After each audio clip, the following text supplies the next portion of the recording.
Godavari news కి స్వాగతం. నమస్కారం. గోదావరి న్యూస్ కి స్వాగతం. పశ్చిమ గోదావరి జిల్లా యలమంచిలి ఢిల్లీ పబ్లిక్ స్కూల్లో సంక్రాంతి సంబరాలు అంగరంగ వైభవంగా మొదలయ్యాయి. పశ్చిమ గోదావరి జిల్లా యలమంచిలి మండలం కలగంపూడిలోని ఢిల్లీ పబ్లిక్ స్కూల్ ప్రాంగణంలో స్కూల్ కమిటీ ఆధ్వర్యంలో పెద్ద ఎత్తున సంక్రాంతి వేడుకలు నిర్వహించారు. Delhi public school correspondent Toleti Ajaji Babu మాట్లాడుతూ ప్రతి సంవత్సరం సంక్రాంతి ఉత్సవ పేరుతో సంక్రాంతి సంబరాలు చేస్తున్నామని, గోదావరి తీర ప్రాంతాల్లో ఏ విధంగా సంక్రాంతి సంబరాలు చేసుకుంటారో ఆ విధంగా గ్రామీణ ప్రాంతాల్లో ఉండే విధంగా జానపద కళాకారులు వేషధారణ, బొమ్మల కొలువులు, పూరి గుడిసెలు, గంగిరెడ్లు, ఎడ్ల బండ్లు, సన్నాయి మేళాలు, వివిధ వాయిద్యాలు ప్రదర్శన, సాంప్రదాయ పూజా కార్యక్రమాలు, పిండి వంటలు వంటి అలనాటి సంస్కృతి సాంప్రదాయాలను నేటి విద్యార్థులకు పరిచయం చేయాలని ఈ సంక్రాంతి సంబరాలు చేస్తున్నామని తెలిపారు. ఈ సందర్భంగా విద్యార్థుల తల్లిదండ్రులు, వారి కుటుంబ సభ్యులు విద్యార్థులతో కలిసి ఆనందంగా సంక్రాంతి వేడుకల్లో పాల్గొన్నారు.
అందరికీ ముందుగా సంక్రాంతి శుభాకాంక్షలు అండి.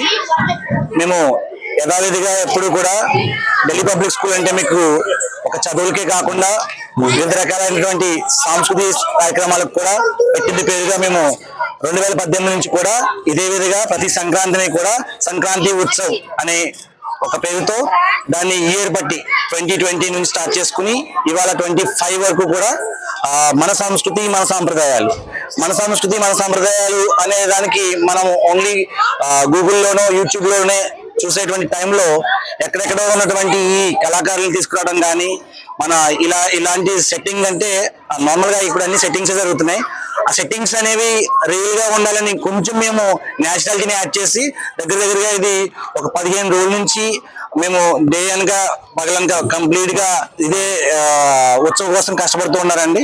సో మనకి పిల్లలకి ఎందుకు చూపించాలి, నార్మల్ గా ప్రతిదీ కూడా యూట్యూబ్ లో గూగుల్లో డిఫరెంట్ సోషల్ మీడియాలో వస్తున్నప్పుడు పిల్లలకి మనం లైవ్ గా నేచురల్ గా ఎందుకు చూపించాలంటే వాళ్ళకి ఇప్పుడున్నటువంటి ప్రపంచంలో రోబోటిక్ లా తయారవుతున్నారు.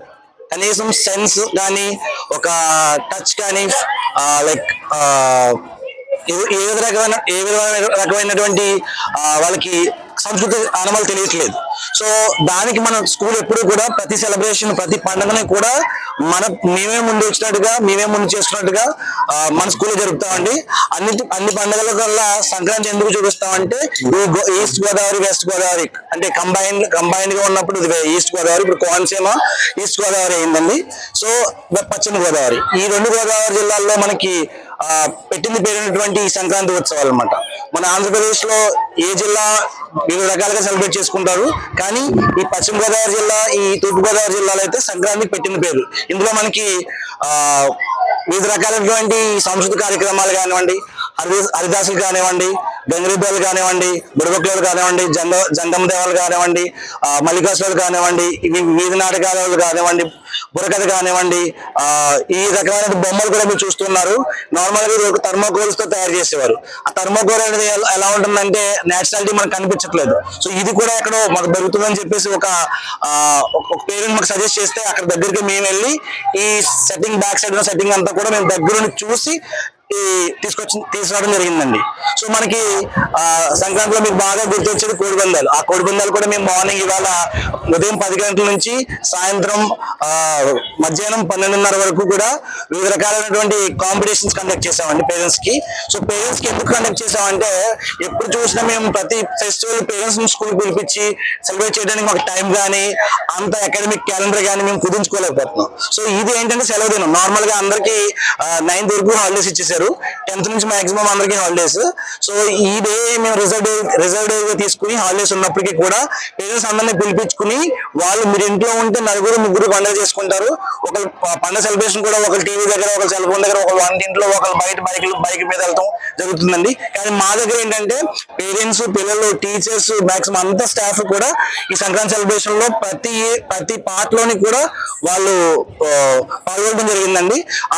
2 నుంచి 5:30 వరకు మీకు సంక్రాంతి ఉత్సవ్ 2025 జరుగుతుంది. దీంట్లో భాగంగా ఏంటంటే మీకు శ్రీనివాస కళ్యాణం అని చెప్పేసి ఇది ఒక కళ్యాణం కోసం, ఇదైతే మా కోసం లేకపోతే మా కుటుంబీకుల కోసం కాదండి. ఈ కళ్యాణం ఏంటంటే ఒక 10 days నుంచి డిఫరెంట్ పేరెంట్స్ అందరూ కూడా చిట్టీలు వేస్తారు డ్రా బాక్స్ లో. చిట్టీలు డ్రా బాక్స్ ఎందుకు వేస్తారంటే ఎవరైతే లక్కీ డ్రాలో వచ్చినటువంటి ఆ parent phone number, student name వేస్తే ఈ నిన్న మధ్యాహ్నం 12:30కి మేము లక్కీ డ్రా చేస్తాం అనమాట. ఆ డ్రాలో వచ్చినటువంటి పేరెంట్ కి ఇన్ఫార్మ్ చేసి కంప్లీట్ ఈ కళ్యాణం కావాల్సిన సామాన్లన్నీ స్కూల్ ప్రొవైడ్ చేస్తుంది. అది జస్ట్ వచ్చి కొత్త బట్టలు కట్టుకుని వచ్చి పేర్ల మీద కూర్చుంటే కంప్లీట్ కార్యక్రమం అంతా కూడా స్కూల్ యాజమాన్యం జరిపిస్తుంది. ఆ రిమైనింగ్ ఎవరైతే పార్టిసిపెంట్స్ ఉంటారో డ్రాలో పాల్గొంటారో వాళ్ళందరికీ కూడా డివైడ్ చేస్తాం, ఆడపిల్లల కింద మగ పిల్లల కింద. ఇది ఎందుకంటే ఎవరికి ఇద్దరికి వచ్చిందంటే రిమైనింగ్ అంతా కూడా ఏంటంటే ఇప్పుడు ఉన్న కాంపిటీషన్ 100 మంది కాంపిటీషన్ లో ఉంటే ఒకరు గెలిస్తే 90 మంది బాధపడతారు. సో అక్కడ కూడా బాధపడకూడదు. మేము చేసిన ప్రయత్నానికి ఏదో రకంగా మాకు చిన్న ప్రయత్న సాఫల్యం ఇచ్చారని చెప్పేసి వాళ్ళ ఆడపిల్లల కింద మగ పిల్లల కింద డివైడ్ చేసిన జరిగింది అనమాట. ఇది సాయంత్రం 5:30-6 గంటలకు అయిపోతుందండి. ఇక్కడ నుంచి ఊరేగింపు ఉంటుందండి. ఊరేగింపుతో పాటు మనకి మెయిన్ ఈ కోనసీమలో మీకు జగన్ తోట అని చెప్పేసి ఫేమస్ ఉంటుందండి. అక్కడ 11 రుద్రులు కలిసి ఒక తోటలో జగన్ తోటలో ఏకాదశి రుద్రులు ప్రభల తీర్థం అని చెప్పేసి మనకి కనుమరోజు జరుగుతుంది. సో దానికి ప్రతిబింబంగా మనం 2 ప్రభలు అయితే టైమ్స్ తక్కువ ఉంది కాబట్టి, సో ప్రభ అంటే నార్మల్ గా జెండానో లేకపోతే ఇంకొక రకమైనటువంటి ఏదో ఒక చాప కింద చాలా మందికి తెలుసు. ఓన్లీ మన గోదావరి జిల్లాలకు మాక్సిమం తెలుసు. వేరే ప్లేస్ కి వెళ్తే ప్రభ అంటే వాళ్ళు చెప్పే విధానంలోకి దీని పేరుకి సంబంధం ఉండదు. జెండా అంటారు, తడక అంటారు, లేకపోతే ఇంకోటి అంటారు. సో ఈ 2 నమూనాలు కూడా ఒరిజినల్ గా మేము వాళ్ళ చేత కట్టించామండి. సో ఇక్కడ మీకు లోకల్లో అప్పటిపల్లి బాడవ అని చెప్పేసి అక్కడ నుంచి వచ్చారండి. దగ్గర వాళ్ళు 10 days టైం తీసుకున్నారు. సో ఇప్పుడు కళ్యాణం అయిపోయిన తర్వాత స్టేజ్ మీదకి స్వామివారిని తీసుకెళ్లి ఆ పేరెంట్స్ చేతే అక్కడ సప్తాహారతి అయిన తర్వాత కళ్యాణమూర్తులను ఊరేగించి మనకి నెక్స్ట్ ప్రహర్ష్ అంటే ఏంటంటే మన యాన్యువల్ డే అనమాట. ఎవ్రీ ఇయర్ మేము యాన్యువల్ డే వచ్చి మార్చ్ ఏప్రిల్ లో జరుగుతుంది. కానీ ఇయర్ ఏం చేస్తామంటే 2 కలిసి ఒకేసారి పెట్టి వీళ్ళ టైము పిల్లల టైము మా టైం అందరి టైం ని కూడా విసులుబాటుగా తీసుకుని చేయడం జరిగిందండి. ప్రహర్ష్ అనేది 6:30 నుంచి 10:30 వరకు జరుగుతుంది. అది యాన్యువల్ డే. ప్రహర్ష్ అంటే meaning joy of extreme happiness అండి. నార్మల్ గా చదువు ఒకటే కాదు, చదువుతో పాటు వివిధ రకాలైనటువంటి కల్చరల్ యాక్టివిటీస్ అనేది పెట్టింది పేరుగా మన ఢిల్లీ పబ్లిక్ స్కూల్ అనేది మీకు ఎప్పటి నుంచో తెలుసు కాబట్టి, సో దాని పరంగా మీకు సంక్రాంతి వచ్చి జరుగుతుందండి. సో అందరికీ కూడా మరొకసారి ముందస్తు సంక్రాంతి శుభాకాంక్షలు.